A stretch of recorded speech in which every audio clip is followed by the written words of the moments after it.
Дэлхийн бөмбөрцгийг тойрон суугаа эцэг эхнэр аав ээж нараа Монгол Улсын статистикийн ерөнхий газрын гаргасан судалгаа тайлан тооцоонд нийт 18 мянган монгол хүүхдүүд дэлхийн үндэстэн болон бүрт өөр өөрсдийн хот улсуудын стандартын дагуу мэдлэг боловсрол эзэмшээд явж байгаа. За эдгээр хүүхдүүд болон Монголд байгаа хүүхдүүд тухайлбал математикийн сэдвээр академик төвшөнд хоорондоо хэрхэн уралдаж нэг дээвэр доор нэгдэж болохгүй бай гэдэг үүднээс Монгол Интернэшнл медиагийн бидний залуус 2007 оноос эхлэн мэрэгэн цонхоор нэртэй математикийн олимпиадыг зохион байгуулж ирсэн.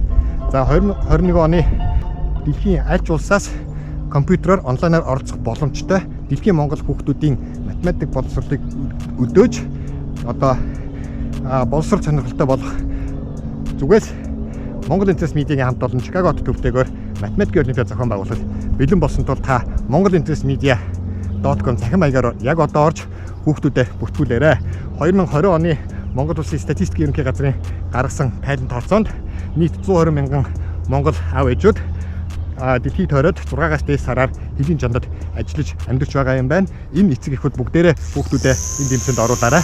Дэлхийн иргэсээр мэддэгт мэрэгэн зоохор